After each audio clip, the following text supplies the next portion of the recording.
Hello there, Huskies, and welcome to the Asset-Based Approach, a fundamental philosophy in community engagement at Northeastern University. Before we dive into this approach, we want to share with you a real-life example about why this philosophy is so important. Many years ago, students at Northeastern used to participate in a service event called the PB Jam. They got together to make peanut butter and jelly sandwiches and hand them out to people who were unhoused in Boston. These students identified a community need and sought to address it in a manner that was not only helpful for those in need, but also engaging for students who wanted to give back. While this was likely a well-meaning effort on the part of the students, the PB Jam is a prime example of the importance of intent versus impact. While the intent to address the challenges of housing and food insecurity by providing sandwiches was there, the impact was not well received. Community members were confused by the students' efforts and expressed concern about the assumptions the event made about the community.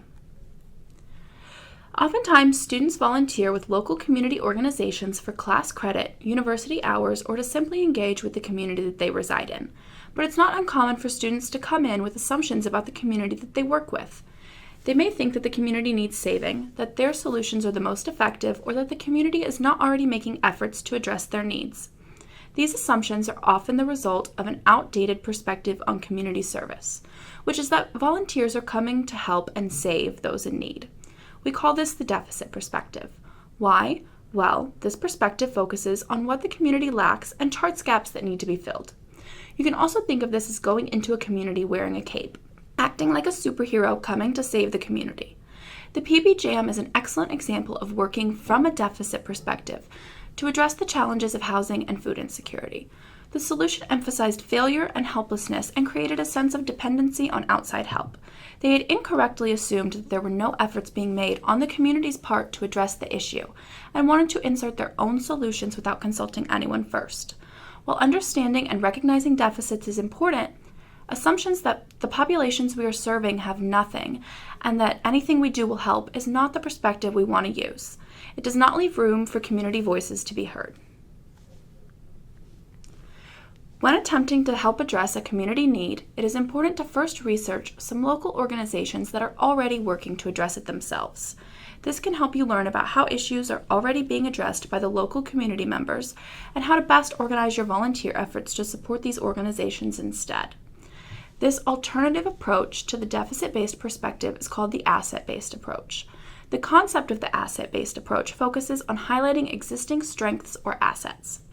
It emphasizes that development and change come from within a community and are not driven primarily by the people outside of it. Assets in a community are not limited to organizations.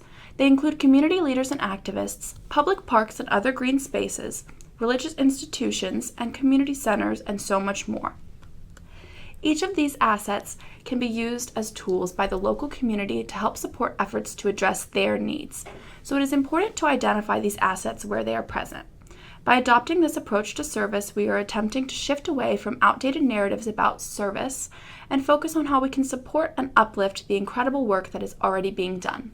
Students who want to volunteer in the community and help alleviate the challenges of the housing crisis and food insecurity should be complementing the efforts of those who have an established history of addressing these issues in Boston.